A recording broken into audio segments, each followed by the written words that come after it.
nós trabalhamos para o próximo e podemos trabalhar também para nós, né? E o que seria isso, pensando já sobre o prisma da doutrina espírita? Seria a reforma íntima, seria o nosso melhoramento espiritual, através da meditação, né?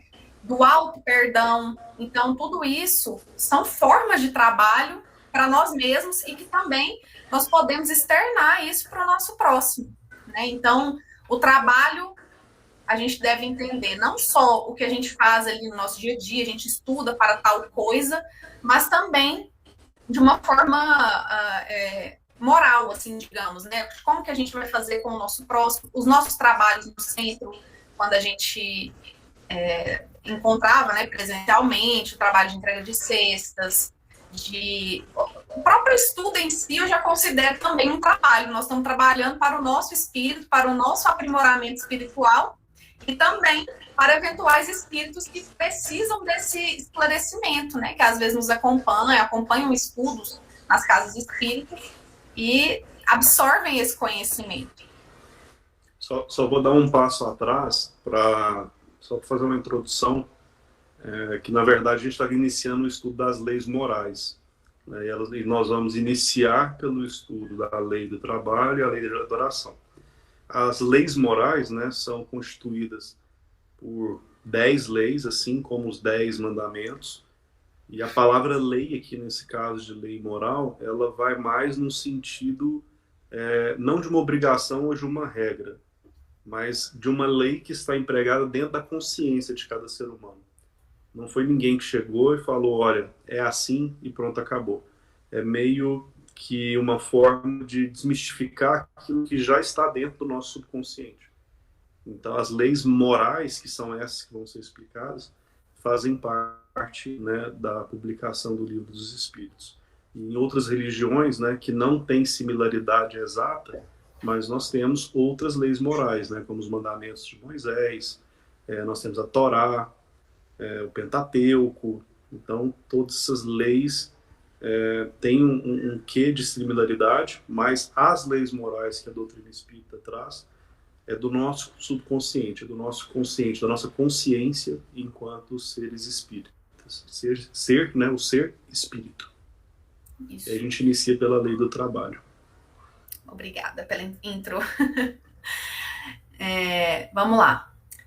Pergunta 676. Por que o trabalho se impõe ao homem?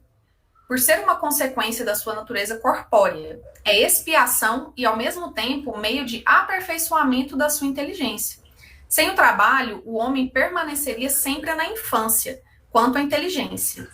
Por isso é que seu alimento, sua segurança e seu bem-estar dependem do seu trabalho e da sua atividade. Ao extremamente fraco de corpo, outorgou Deus a inteligência, em compensação, mas sempre é um trabalho. Gente, tá dando interferência no meu áudio? Vocês estão escutando bem? Tá bom, né? Não tá, é porque eu tô escutando uns barulhinhos, eu fico...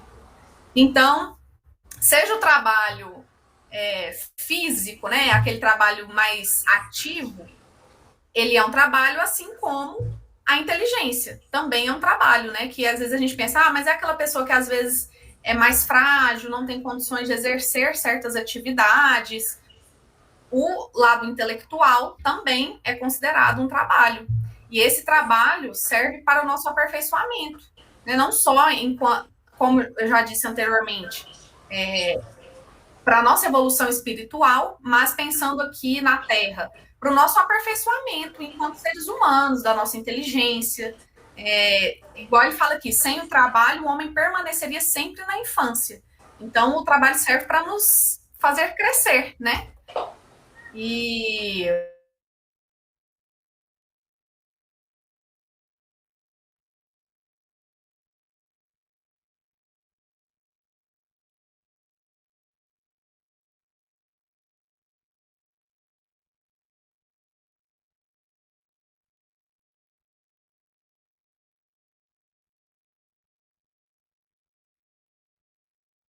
redor daqueles que estão cercando. Então, esse trabalho ele é inerente para todo ser aqui que habita a Terra. Isso mesmo. Não, achei que eu tinha sublinhado uma parte, mas ela mais para frente. Alguém quer comentar alguma coisa? Podemos continuar? Gente, o estudo de livro dos espíritos, ele tem que ter uma certa troca, porque senão fica um pouco monótono. Então, eu vou começar a fazer perguntinhas, tá? E eu já vi que tem uns que tem câmera e tem microfone, então vai ser para eles as perguntas. Né, Lucas? Eu não tô vendo vocês, gente, aí fica ruim. O Flávio vai fazendo, vai vendo aí a interação. Vai lá, acho que pode passar para a próxima, Pode, né? Lohane. Então vamos. Peraí.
Isso.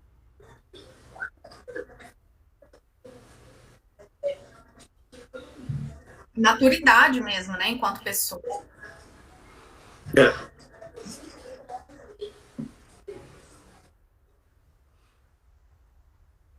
só para frisar, né, são leis morais, né?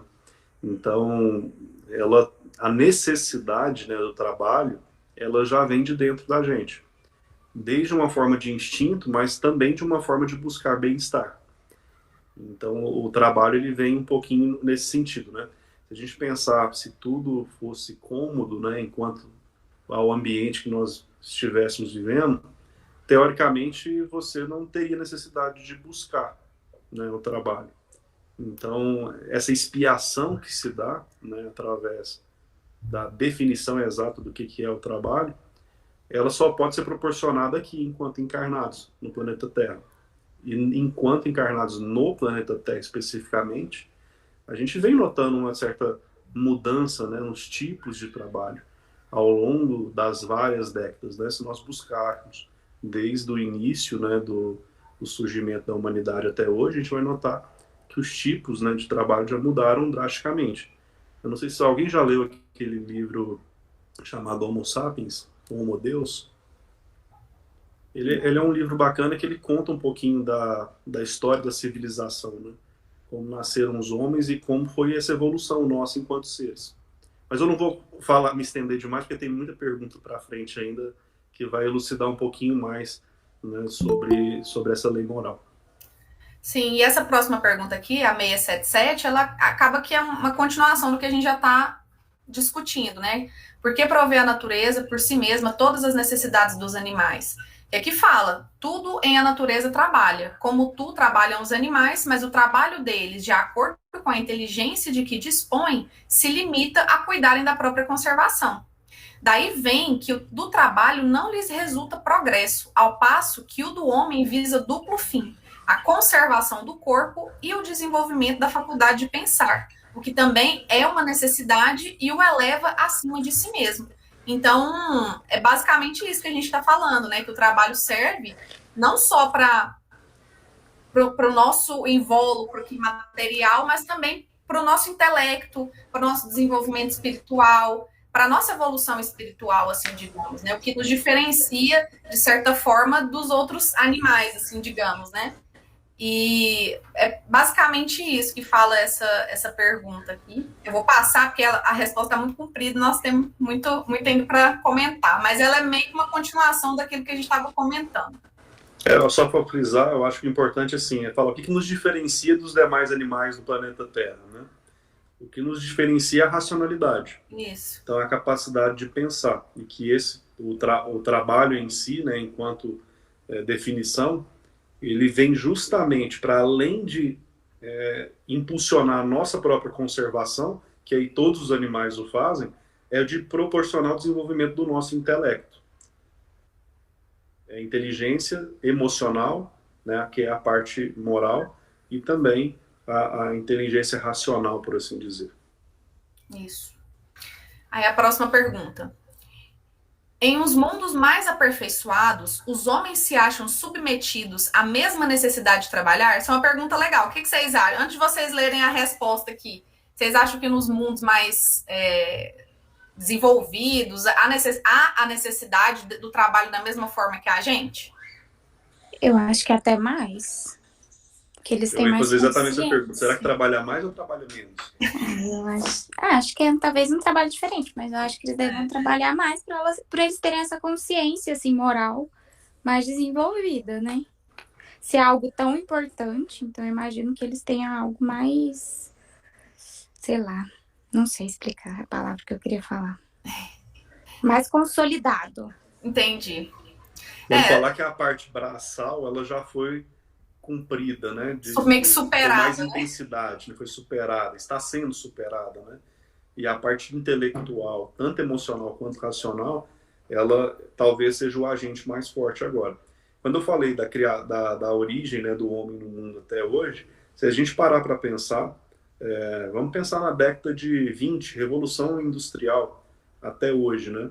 Isso foi um grande marco para a mudança das relações de trabalho. Hoje a gente está vendo uma mudança da relação de trabalho também muito forte. Então vamos pensar na criança e no adolescente hoje.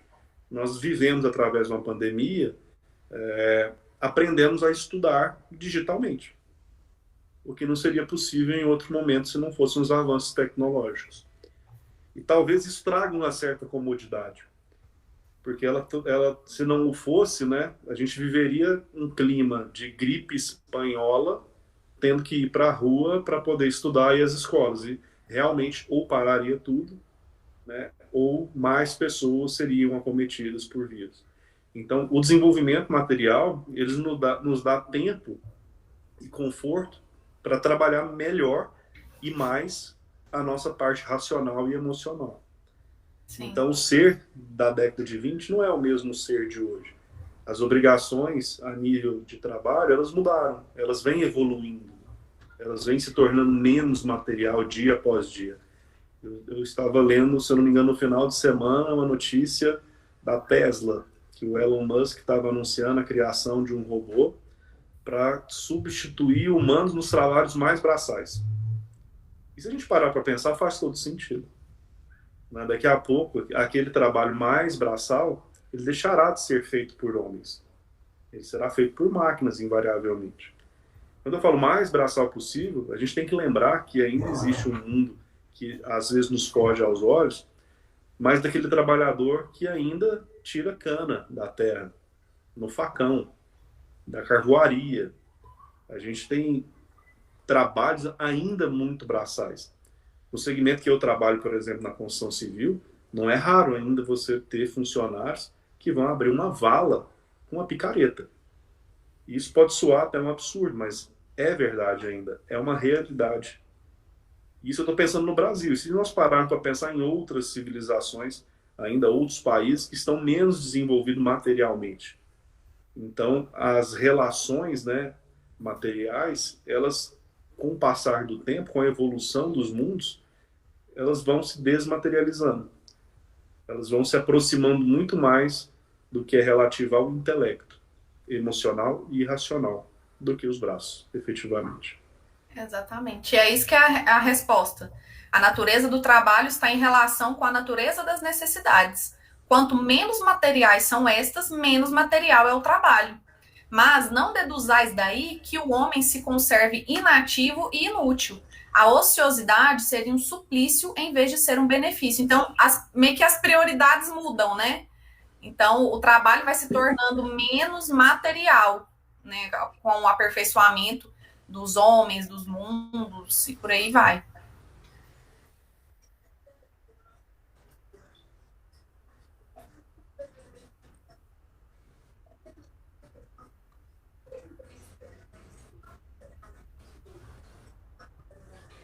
Acho que era o Clarencio, não lembro.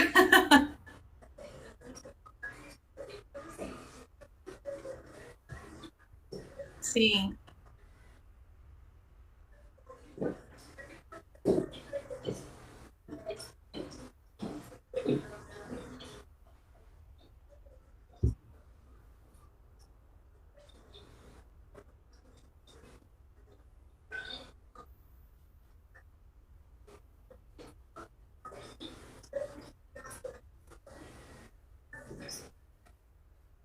É.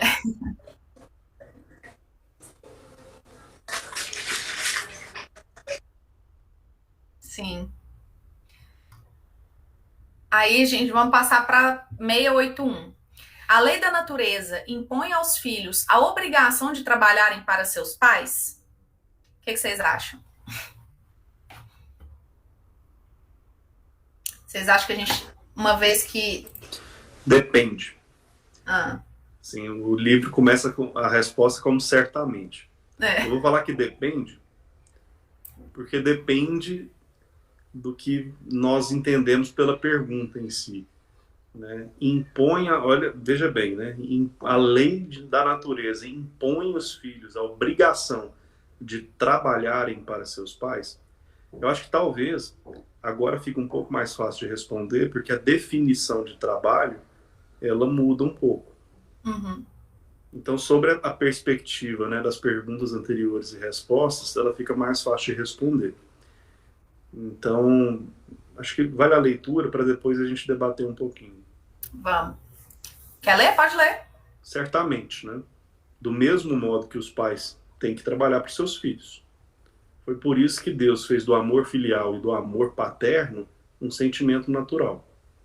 Foi para que, por essa afeição recíproca, os membros de uma família se sentissem impelidos e ajudarem-se mutuamente. O que, aliás, com muita frequência se esquece na vossa sociedade atual. Então, a gente vê que naquela época já tinha essa questão, né? Quando a gente fala da imposição, né, do trabalho, a gente pode remeter a uma outra questão, que é o honrar o vosso pai e a vossa mãe. Quando a gente vem para o mundo, a gente vem necessariamente através de outro ser humano. E essa organização de sociedade em família, ela não é à toa que nós fomos desenhados e constituídos para viver em grupo.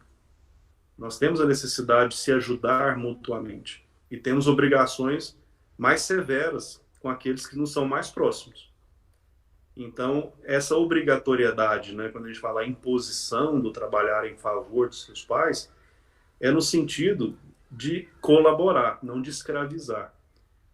Sim, a gente já tem esse sentimento a definição meio... do trabalho é que muda, né, a interpretação da pergunta. A gente já então, tem esse obrigação, né? Esse sentimento de necessidade de ajuda mútua, né, entre membros da família. Pelo menos eu sinto isso. E desculpa, Flávia, eu te cortei. Não, tranquilo. Então, assim, é isso que a resposta diz, né? É uma coisa natural, essa afeição, essa necessidade de ajuda mútua entre os membros da família. Isso faz com que a gente se sinta meio que na necessidade de trabalhar, né, nesse sentido que o Flávio comentou. Vamos mudar, talvez, a colocar uma situação hipotética aqui. Tainá, vamos pensar que seu pai é um cara muito malvado. Seu pai e sua mãe. E eles obrigam você a fazer atividades de casa diariamente e rigorosamente. Você é muito frustrada por isso. Como é que você enxerga sobre essa ótica, né, essa imposição de trabalhar para seus pais? Como a pergunta eu faço.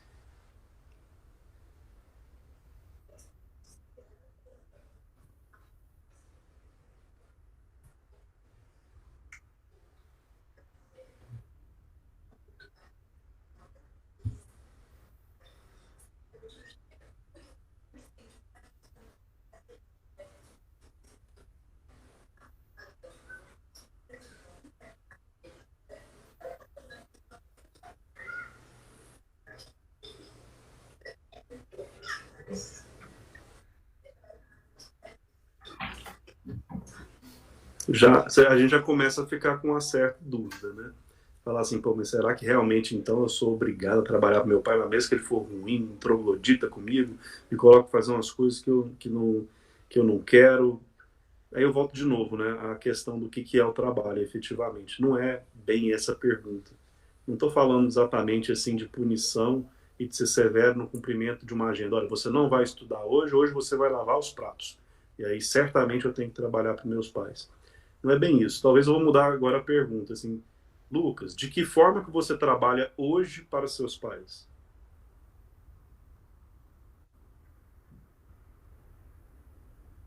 Lucas saiu da sala. Voltou. Não, eu tô prestando atenção. Lucas, de que forma que você acha ou tem certeza que trabalha para seus pais hoje? Servindo na minha profissão, para eles.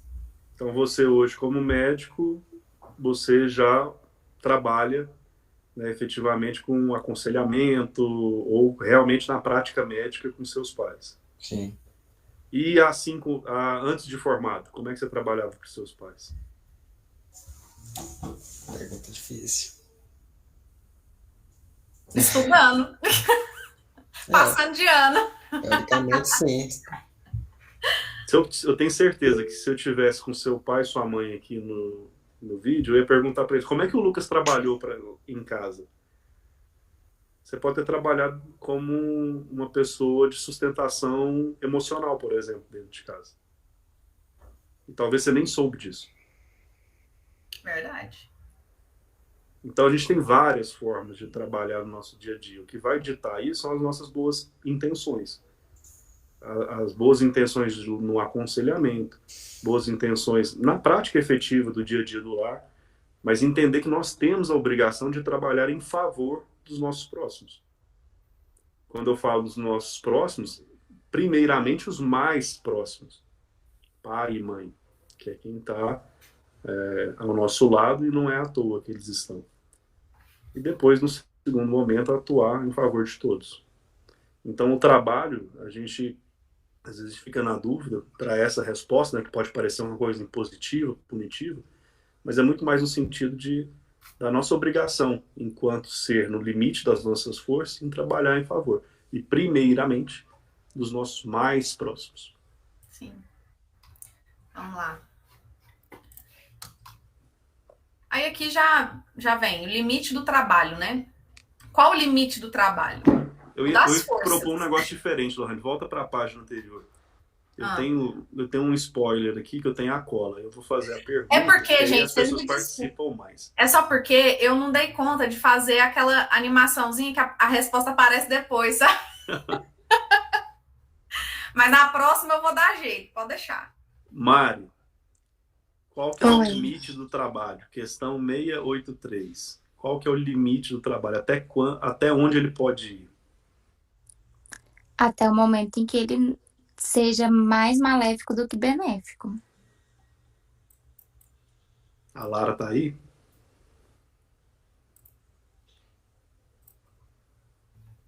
Não.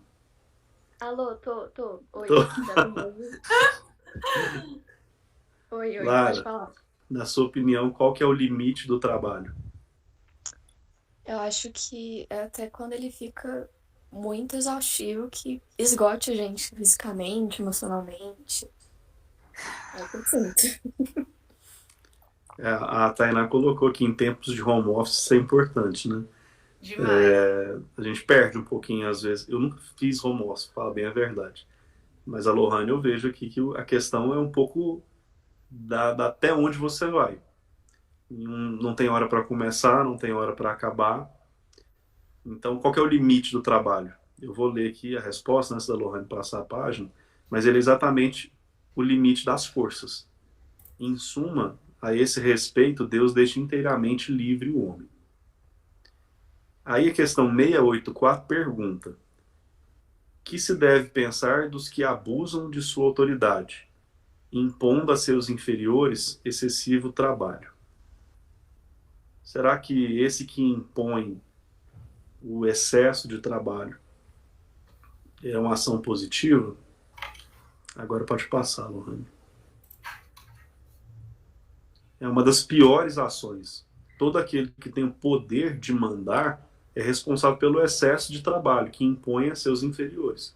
Porquanto, assim fazendo, transgride a lei de Deus. Então, o limite do trabalho é exatamente o limite das nossas forças.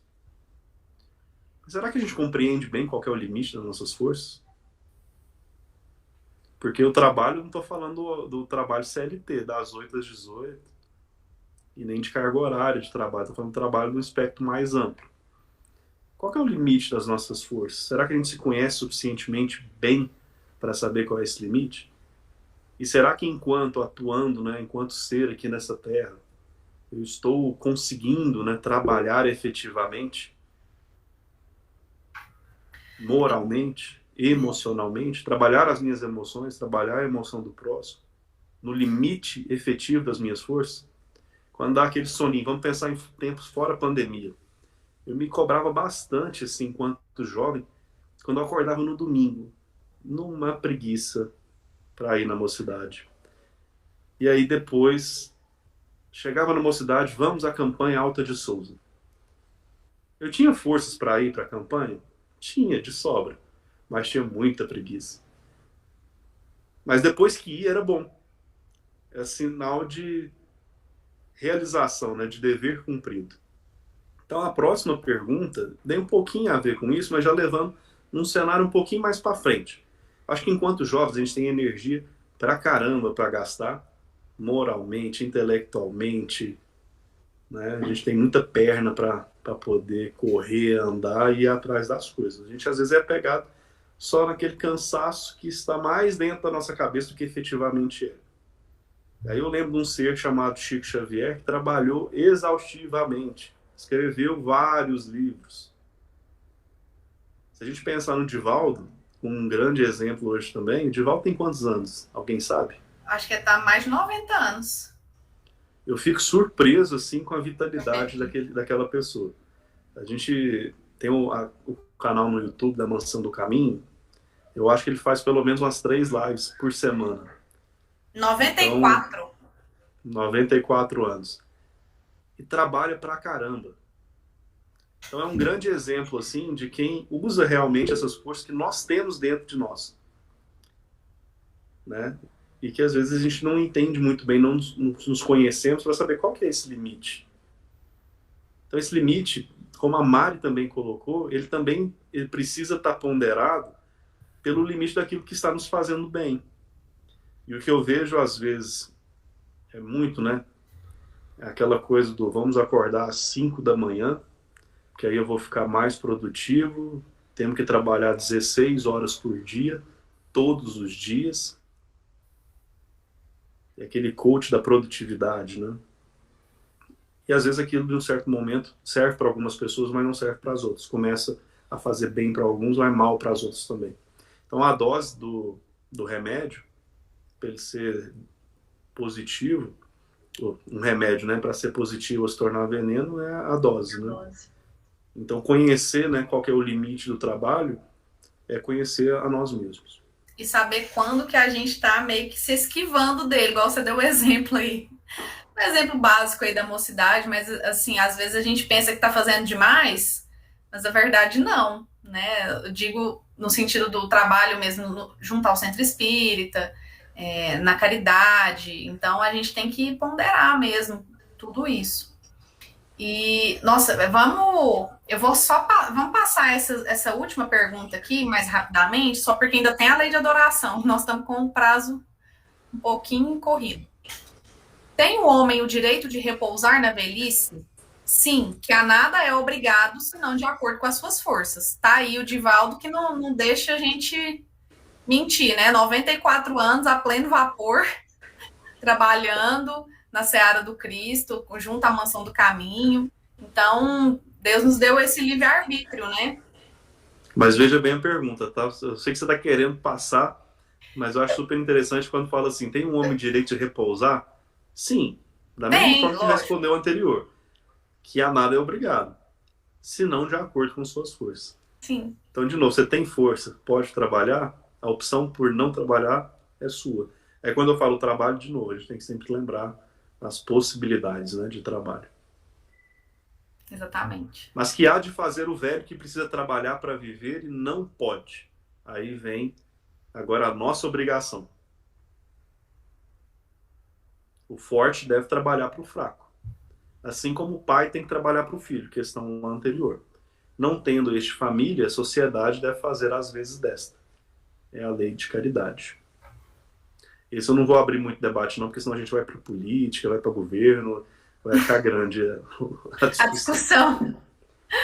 Ai, ai. Aí tem a continuação aqui, depois eu vou mandar para vocês os slides, que é bem interessante, que fala a desordem e a imprevidência são duas chagas que só uma educação bem entendida pode curar. Esse o ponto de partida, o elemento real do bem-estar, o penhor da segurança de todos. Ele é a continuação mesmo dessa resposta. Mas aí, se a gente for, igual o Flávio falou, se a gente for discutir demais esse assunto, nós vamos passar o tempo. Vamos para a lei de adoração, porque também é muito interessante, gente. Nossa, achei bem bacana, assim, as perguntas, como Kardec abordou junto aos espíritos e as respostas mesmo dos espíritos, né? Perguntas 649 a 673. Flávio, você quer fazer esse seu quiz aí antes de eu mandar o slide? Não, acho que a primeira, assim, tem que quebrar o gelo, né? Então vamos lá. Objetivo da adoração. Em que consiste a adoração? Na elevação do pensamento a Deus. Deste, pela adoração, aproxima o homem sua alma. 650. Origina-se de um sentimento inato à adoração ou é fruto de ensino? É um sentimento inato, como da existência de Deus. A consciência da sua fraqueza leva o homem a curvar-se diante daquele que pode proteger.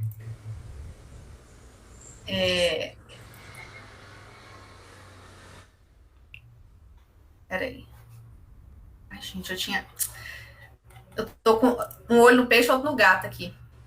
Enfim, a adoração vai falar mais na frente da questão da prece, de como nós vamos nos conectar com Deus, né? E de como que nós podemos nos aproximar dele através da adoração, né? E é um sentimento que vem, é inato, né? Vem, assim como Deus existe, esse sentimento da adoração vem junto conosco, né? E aí mais para frente ele vai falar aqui: terá havido povos destituídos de todo sentimento de adoração?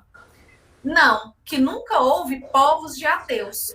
Todos compreendem que, acima de tudo, há um ente supremo. Então, não existe essa questão de povos ateus. Como é um sentimento inato nosso, então, nós temos essa compreensão, essa concepção de que existe um ente maior, uma força maior que rege todas as coisas. Eu achei interessante essa parte. Quer acrescentar alguma coisa, Flávio? Não, vamos lá. Então, vamos lá. Adoração exterior. Precisa de manifestações exteriores à adoração? Então, às vezes a gente vê aquela questão de... Tem pessoas que se sentem mais próximas de Deus, às vezes com uma medalhinha, com uma imagem, né? Algo físico para se conectar com Deus, com Jesus, com espíritos, assim, nós falamos aqui, né, espíritos, mas assim, a gente vê muito isso em outras religiões, né, e aí os espíritos vão responder assim: a adoração verdadeira é do coração. Em todas as vossas ações, lembrai-vos sempre de que o Senhor tem sobre vós o seu olhar. Então, assim, a ainda que a gente não tenha esse culto de imagens, se você acreditar nisso, tiver sua fé verdadeira nisso, né? Às vezes as pessoas que precisam, às vezes, estar na igreja, tendo uma imagem ou algo significativo, se for de coração, é uma adoração verdadeira e será útil a Deus, né? Então, o que importa, na verdade, é a sua intenção. É o que você está carregando, a sua fé, que você está carregando, às vezes, em determinados momentos. Então, aí a próxima pergunta vem: será útil a adoração exterior? Sim, se não consistir num vão simulacro. Simulacro é tipo uma representação, como se fosse um falso aspecto, sabe? Uma coisa falsa. Então, assim, desde que não seja algo que não seja verdadeiro, é útil a adoração exterior. É sempre útil dar um bom exemplo. Mas os que somente por afetação e amor próprio fazem, desmentindo com o proceder a aparente piedade, mau exemplo dão e não imaginam o mal que causam.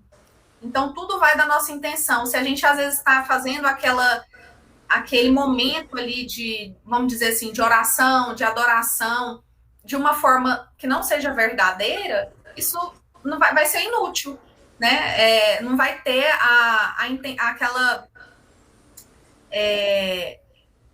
Ai, gente, fugiu a palavra. Não vai ser efetivo, não vai ser útil, entendeu? Então, tem essa questão. Não é que a adoração exterior seja errada, nada disso. Mas o que vale verdadeiramente é o que está no nosso coração. Mas se você tiver a convicção, a fé naquilo ali, de forma sincera, isso já está valendo, entendeu?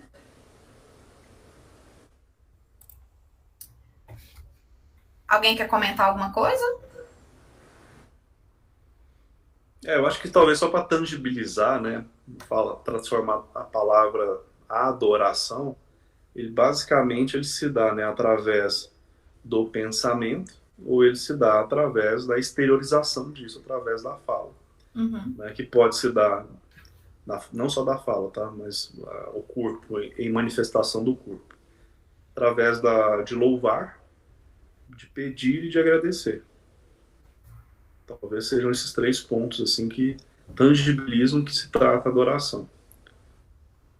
E é curioso, né, porque a gente vive, né, num mundo assim, crenças muito distintas, né, e a forma de adorar, ela muda muito de uma religião para outra. Sim. Então nós vamos ter, em caráter geral, né, religiões que têm uma forma exterior de adoração, às vezes muito mais relevante do que outra. Mas essa exteriorização, ela é importante, né, como se coloca no Livro dos Espíritos, porque se pensássemos que fosse o extremo oposto, a gente não teria nem como dar o exemplo. Então imagine que fizéssemos todos os seres humanos fizessem suas orações somente em silêncio, né?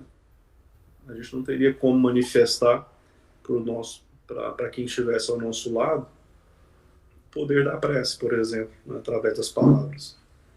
Então o exteriorizar, ele é inclusive uma forma hoje, né, já estudada, de psicologia cognitiva, né? Que é expondo, né, colocando para fora, através de palavras, a gente passa a nos entender melhor. E, ao mesmo tempo, através das palavras também, a gente consegue levar conhecimento para o próximo. E, pela lei de adoração, não poderia ser o contrário. Que essa exteriorização, se ela passar pelo coração, ela terá seu valor. Mas também, se ela for um simulacro, um fingimento, essa não tem valor nenhum. E no fim das contas causa mais mal, né? Principalmente para aquele que está praticando. Exatamente. Vamos lá. Tem Deus preferência pelos que o adoram desta ou daquela maneira? Então, Deus prefere os que o adoram do fundo do coração, com sinceridade, fazendo o bem e evitando o mal, aos que julgam honrá-lo com cerimônias que os não tornam melhores para com os seus semelhantes. Todos os homens são irmãos e filhos de Deus. ele atrai a si todos os que lhe obedecem às leis, qualquer que seja a forma sob que as exprimam. Então, não existe essa distinção, né? Deus nos ama e nos prefere do fundo do seu coração, né? Com sinceridade. E às vezes a gente vê muito nisso, principalmente na Bíblia, nos tempos antigos, né? Existiam muitos rituais, com muita coisa exterior, né? Que Muita pompa. não faz isso com uma sinceridade, de forma genuína, isso você está fazendo da boca para fora, né? Então Deus, todos nós somos filhos de Deus e Ele quer que a gente o adore, que a gente exteriorize esse nosso sentimento para Ele do fundo do coração. É basicamente assim a continuação daquele iníciozinho. É que ele não precisa, essa exteriorização, né? Ela não necessariamente, ela tem que ter uma forma pomposa, né? Ela não precisa ser adornada de ouro, de confete, para ser melhor ou pior. Para isso, para Deus tem pouco efeito. O que vai determinar a força da oração, a força da prece, a força da adoração é o quão sincero ela é. Isso mesmo. A Lohane falando, eu pensei assim, né, que não comparando as religiões, mas só fazendo uma análise. Tem igrejas assim que tem o negócio do dízimo, né, e tal. E aí, para algumas pessoas, aquilo que elas acreditam, né, elas doam, às vezes a pessoa tão, tipo, humilde, aquele dinheiro vai fazer falta. E é igual a Lohane falou, é realmente a intenção, né, o Flávio também comentou, que é o que importa é do coração. Então, assim, às vezes naquele momento ali da fase da evolução dela, o material significa tudo que ela tem, sabe? Então, é bem legal isso que vocês falaram, assim, que o que importa mesmo é a intenção. Exatamente. Deixa eu ver aqui. 654. Aí aqui tem a continuação da resposta, porque não dava para... Ela é bem grande, né? Vamos para a próxima. A adoração individual será preferível à adoração em comum? Ou seja, se a gente está sozinho, é melhor que a gente esteja em grupo ou que a gente, vamos supor, uma oração que a gente faça. Ela terá mais efeito, assim, digamos, se a gente fizer individualmente ou se a gente tiver ali vamos supor, no centro, né, com um grupo de amigos. O que vocês acham? Deixa eu voltar aqui para você. Hein, gente?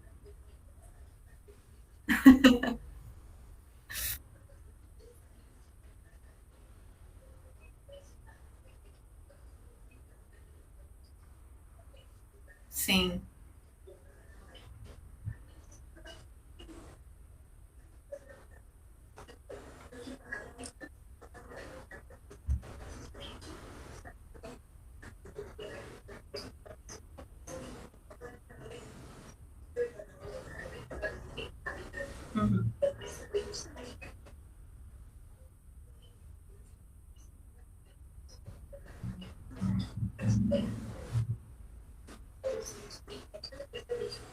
A vibração é mais forte, né? É mais concentrada. No Evangelho de Mateus fala, né? Onde estiverem 2 ou 3 reunidos em meu nome, aí estou no meio deles. 1 mais 1 é 2, né? 1 mais 1 mais 1 é 3, 1 mais 1 mais 1 é 4, 1 mais 1 mais 1 mais 1 mais 0. Agora eu não sei se eu falei 4 1 ou se eu falei 5, mas se for mais 0, não tem contribuição. Mas se for 1 mais 1 é 2. Então existe um somatório de forças, né? É o que fala. Volta lá, Lohane, acho que você passou, né?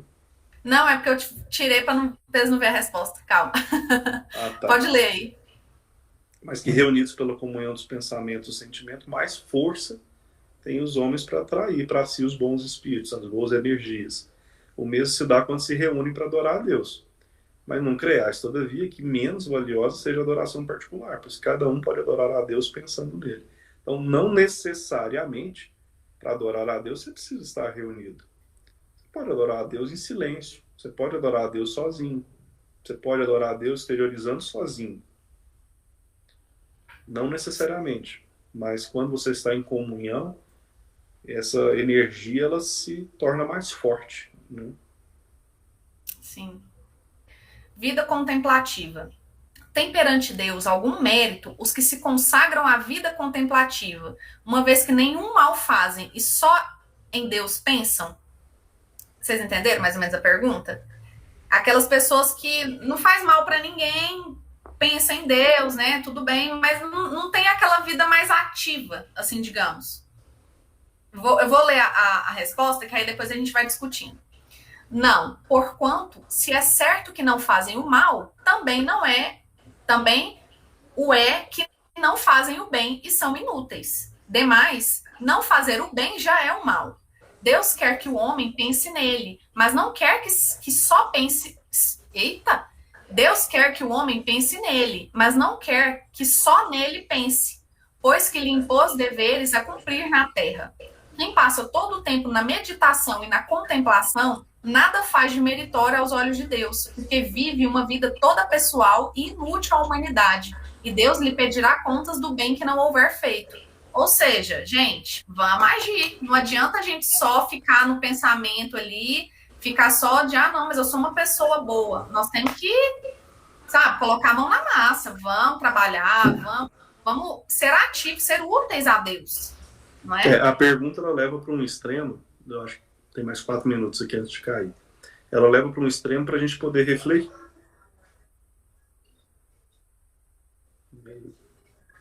Beleza. Tá. Mas a pergunta ela leva para um extremo para a nossa reflexão. Se a gente leva para o extremo dentro da lei de adoração, qual que seria esse extremo? Eu, particularmente, imagino um ser humano no topo de uma montanha, meditando com as perninhas cruzadas aqui e com as mãozinhas aqui. Então, se a gente pensar nessa contemplação enquanto ser humano, qual que é o efeito dela, né, para aquele ser em específico e para os demais? Então, quando a gente falou da lei do trabalho, da lei moral, a gente vê que só a lei de adoração em prática, a gente não tem como aplicar a lei do trabalho. Então, Sim. Só contemplar, só adorar, ele não é suficiente. Porque aí tornaríamos seres extremamente inúteis, passivos, para a nossa ação. Então, quando a gente leva para esse extremo, é só uma reflexão, né, do nosso papel, que não fazer o bem já é um mal. Não trabalhar já é um mal. Não fazer nada já é um mal. E melhor será quando fizermos realmente naquele limite das nossas forças. Aí quando eu falo no limite das nossas forças, também se aplica para a lei de adoração, que é utilizada a sinceridade. Isso mesmo. Aí já passa para o tópico da prece, né? Agrada a Deus a prece? Obviamente que sim, né, gente? A prece é sempre agradável a Deus quando ditada pelo coração, pois para ele a intenção é tudo. Assim, preferível lhe é a prece do íntimo à prece lida, por muito bela que seja, se for lida mais com os lábios do que com o coração. Agrada-lhe a prece quando dita com fé, fervor e sinceridade. Tem a continuação dessa resposta, mas eu peguei só a parte que eu achei mais relevante. Não é que a prece lida não tenha, vamos dizer, eficácia. Não é isso. Mas se a gente simplesmente vai no piloto automático, a gente até teve um estudo sobre isso, né? Sobre alguma coisa assim, sobre prece. Se a gente não falar do fundo do nosso coração, acreditar naquelas palavras que estão sendo ditas, não vai adiantar. Então, por isso que às vezes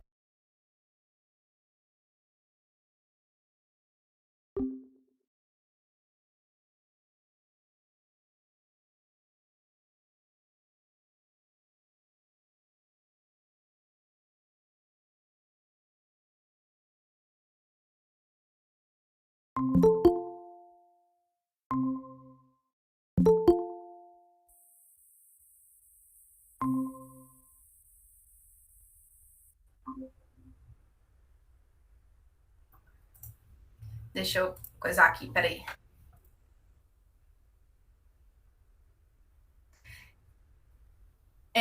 Porque peraí, gente, calma.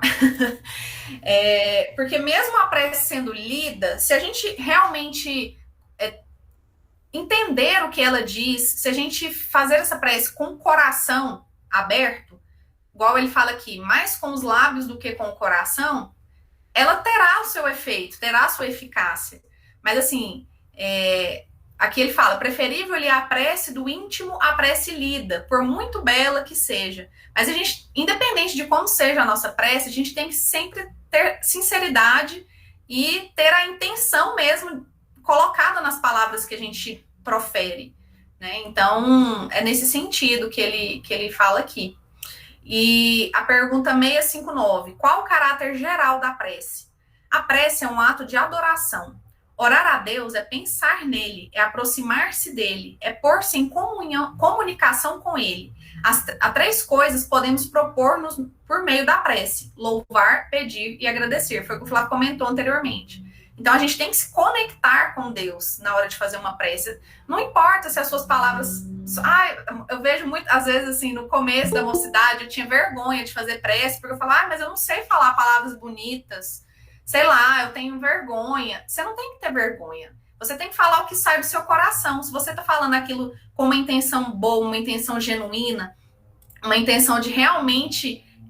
de colocar sentido nas suas palavras, louvando, pedindo, agradecendo pela oportunidade, então a sua prece já teve o efeito perante Deus, né? Então não se sintam acanhados, viu, meninos, na hora de fazer prece. Vocês estão me ouvindo, gente? Tô. Tá tudo bem aí? É porque eu não vejo vocês, então vamos falando aí. Peraí, gente. Essa pergunta aqui, ela é interessante, porque ela fala, como é que certas pessoas que oram muito são, não obstante de mau caráter, ciosas, invejosas, impertinentes, carentes de benevolência e de indulgência e até algumas vezes viciosas? Então, às vezes, é aquelas pessoas que a gente vê, assim, pior de igreja, de centro, tá em todos os eventos, tá em todas as coisas, mas muitas vezes aquilo, ela tá mais por qualquer outro motivo, mas não é de caráter, assim, genuíno, né? Não é aquele caráter realmente sincero. Então, às vezes, ela tá meio que no piloto automático. E aí, os espíritos respondem, o essencial não é orar muito, mas orar bem. Essas pessoas supõem que todo o mérito está na longura da prece e fecham os olhos para os seus próprios defeitos. Fazem da prece uma ocupação, um emprego do tempo, nunca, porém, um estudo de si mesmas. A ineficácia em tais casos não é do remédio, e sim da maneira por que o aplicam. Então, falando assim da prece, às vezes você tá ali, todo estudo, toda coisa, você tá ali, às vezes a prece não é sincera, sabe? Então, a gente tem que se ater aqui, ó. O essencial não é orar muito, mas orar bem. Se você faz uma prece genuína, ela vale por 1000 preces que você fez aí, que às vezes você não estava com aquela intenção, com aquele pensamento elevado, né? E é isso. Quer acrescentar alguma coisa, gente?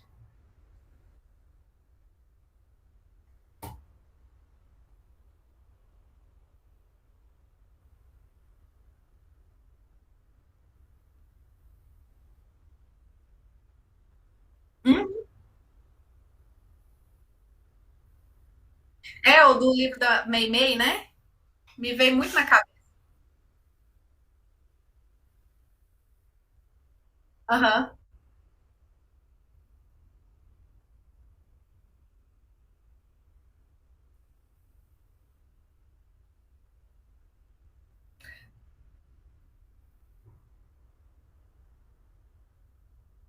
Acho que eu tô no mudo aqui. Mas você comentou até, foi muito legal. Acho que anteontem, ou sábado, saiu um vídeo do Karnal, que é um filósofo brasileiro, um carequinha, não sei se todo mundo conhece, mas que ele dá um contexto filosófico e histórico para o Pai Nosso, que é uma oração que, de certa forma, a gente começa a repetir ela, né? Eu, particularmente, já faço todas as noites e todas as manhãs. E tem vezes, se sou bem sincero, que eu faço e não percebo o que eu falei. porque ele realmente foi no automático. Eu não me preparei para aquilo, não me concentrei para fazer uma prece. É como se eu estivesse fazendo por fazer. E a gente tem que observar isso, né? Eu, às vezes, até me confundo. Às vezes eu começo a começar, né, a fazer o Pai Nosso. Aí eu falo, peraí, onde que eu parei? Deixa eu começar do zero. Quando a gente começa do zero, significa o quê? Que eu não estou com atenção. Não está prestando atenção. Com a devida atenção para aquele momento. Então, quando a gente pensar no terço, por exemplo, né, que nos faz um exercício, né, de repetição do Pai Nosso, das Ave Marias, se ele não for feito com o coração, ele vai virar mera repetição. Num dado momento, vão embaralhar as palavras. E Sim. aí a prece, ela perde o seu efeito, assim como um remédio. E aí essa ineficácia, ela vai se dar por conta de nós mesmos, né? Mas que a prece é uma forma de adorar. E aí, quando a gente faz a leitura do Pai Nosso, né, a gente vê assim, que tem muito ingrediente legal para essa adoração. Por exemplo, o Pai Nosso é uma das primeiras orações que chama Deus de Pai, né? E a primeira palavra que vem no Pai Nosso é Pai Nosso que estais no céu.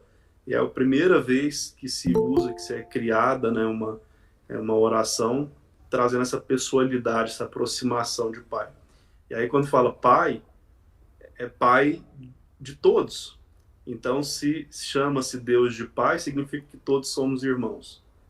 Então tem uma série assim, de coisas muito bacanas e muito profundas.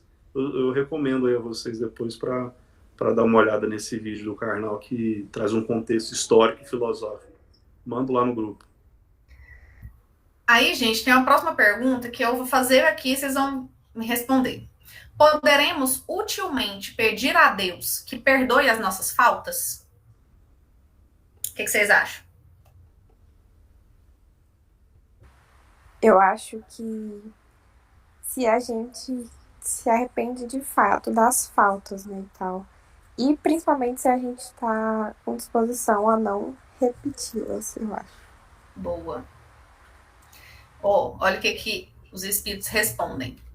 Opa. Deus sabe discernir o bem do mal. A prece não esconde as faltas. Aquele que a Deus pede perdão de suas faltas só o obtém mudando de proceder, ou seja, mudando as nossas atitudes, né? As boas ações são a melhor prece, por isso que os atos valem mais do que palavras. Achei bonito isso aqui. Então, de nada adianta a gente pedir perdão pelas nossas falhas, pelas nossas faltas, se a gente não muda, né? Se a gente continua incorrendo nos mesmos erros. Então, não vai adiantar nada, viu, gente? Vamos mudar as nossas atitudes, as nossas imperfeições e pedir forças a Deus para que a gente melhore realmente, que aí sim a nossa prece vai surtir efeito. E eu vou passar aqui, peraí. Essa aqui. Será útil que oremos pelos mortos e pelos espíritos sofredores? E, neste caso, como lhes podem as nossas preces proporcionar alívio e abreviar os sofrimentos? Têm elas o poder de abrandar a justiça de Deus? E aí, a resposta é bem grande, mas eu coloquei só um pedacinho. Mediante a prece, aquele que ora concita o desgraçado ao arrependimento e ao desejo de fazer o que é necessário para ser feliz. Eu tinha anotado aqui que é concita. Deixa eu só caçar aqui, gente, um minutinho. Cadê? Aí ele fala, o desejo de melhorar-se, despertado pela prece, atrai para junto do espírito sofredor espíritos melhores, que o vão esclarecer, consolar e dar-lhe esperanças. Então, através da oração, a gente aproxima mesmo espíritos de luz, espíritos amigos, junto desses irmãos sofredores, e aí sim pode ser um ponto de partida para melhoramento espiritual dele, né? Então, é bem isso. Deixa eu só caçar aqui, gente. Eu peguei aqui no dicionário.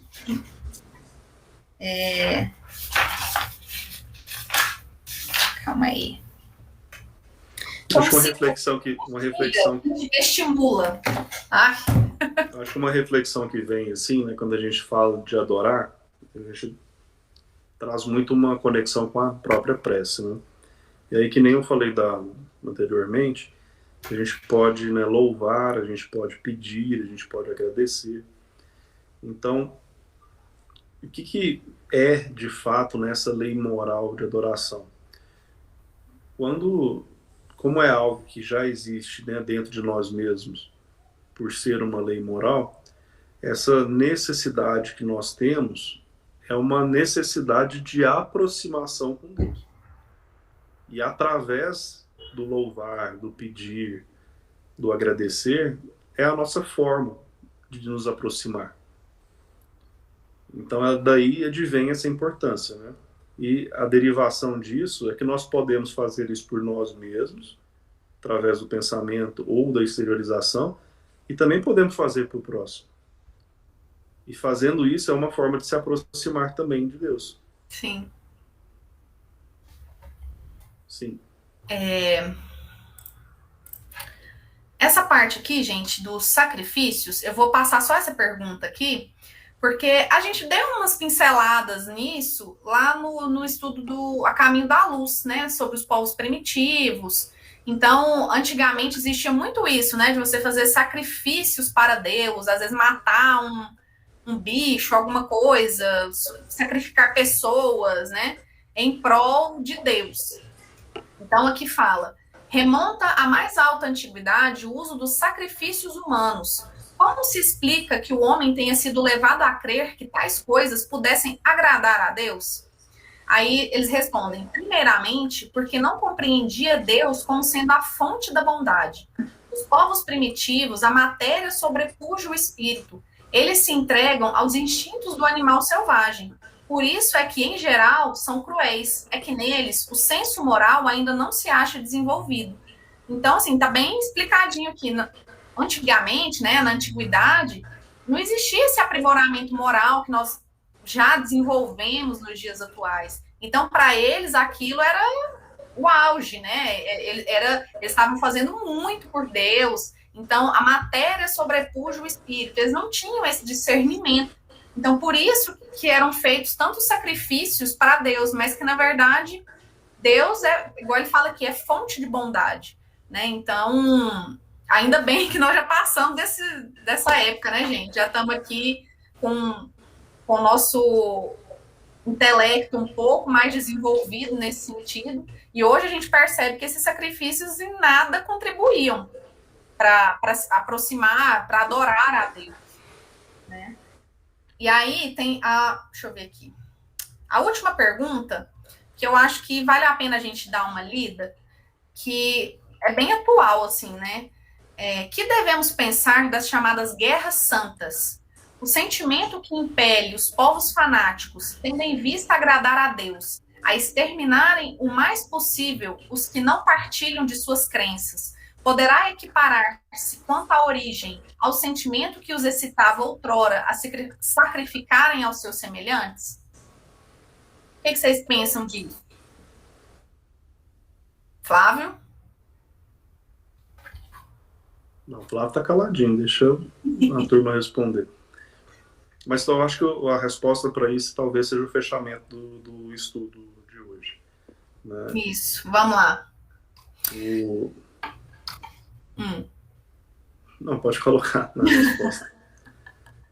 Pode ir lendo. Eu, assim, na verdade, não é a resposta completa, tá, gente? É porque é bem grande, aí eu dei uma sintetizada. Então, quando fala da Guerra Santa, né, que é uma realidade que a gente tem visto recorrentemente no mundo, né? Será que isso é uma forma de adorar a Deus, efetivamente? Então, o que os espíritos respondem que, na verdade, são impelidos pelos maus espíritos, que é fazendo guerra aos semelhantes contravém a vontade de Deus, que manda amar cada um de seus irmãos, né, como a si mesmo. Então, todas as religiões, todos os povos adoram o mesmo Deus, cada um de sua forma, né? Qualquer que seja o nome que lhe dá. Então, por que há de fazer guerra ao outro, sob o fundamento de ser a religião diferente da sua, ou por não ter ainda atingido o grau de progresso dos povos cultos? Eles têm que ser esclarecidos e devemos esforçar-nos por fazê-los conhecer a doutrina do Salvador, mediante a persuasão e com a brandura, nunca a ferro e fogo. Então, na verdade, só tem só um finalzinho aí. Deus ama simplicidade em tudo. O homem que se atém às exterioridades e não ao coração é um espírito de vistas acanhadas. Dizer em consciência se Deus deve atender mais à forma do que ao fundo. Então, a lei de adoração, ela não foge dos demais pilares de Deus. Eu comentei agora há pouco, né? Quando o Pai Nosso começa com a palavra Pai, e isso quer dizer que todos são irmãos e adoram o mesmo Deus. Então, as leis morais, que a gente começa aqui estudando a lei do trabalho e a lei de adoração, elas regem o propósito do nosso espírito.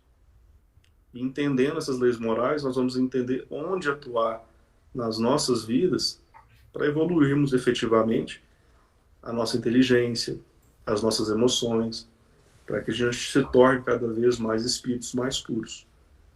Então, essa evolução, ela se dará mediante o nosso esforço na prática dessas leis. Então, o bom entendimento da lei do trabalho, né, a gente fala no limite das nossas forças, eu entendo que é um chamamento para nós de realmente colocarmos em prática, no efetivo limite das nossas forças, a prática do bem. Porque só meditar e contemplar já é fazer o mal, por não fazer o próprio bem. E essa adoração, ela pode ser sozinha, ela pode ser em grupo, mas ela precisa ser simples e precisa ser do fundo do coração. Então, acho que o nosso resumo do estudo é esse de hoje. Obrigado aí pela participação de todos. Isso, gente. Eu vou mandar lá no grupo depois os slides, caso vocês queiram. E é isso, vamos extrair o melhor que essa encarnação pode nos proporcionar e não vamos nos excusar de trabalhar, vamos adorar a Deus, mas de forma genuína, né? De forma consciente. E é isso, gente.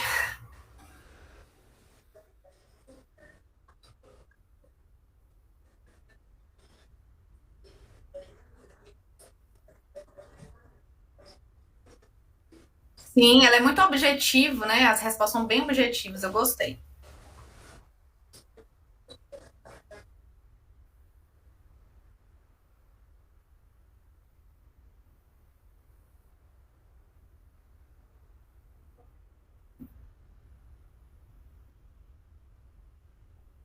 Pergunta e resposta.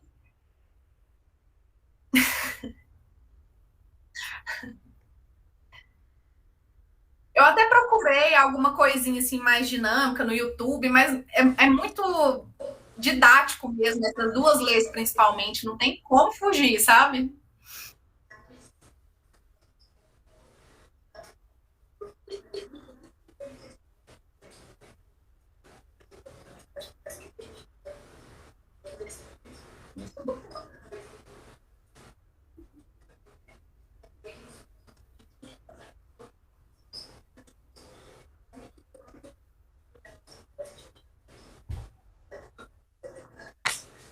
Por livre e espontânea pressão. Então vamos fechar nossos olhos, elevar nosso pensamento e agradecer por esse estudo tão bonito, tão denso, mas que faz tanta diferença para o segmento da nossa vida, dos nossos dias.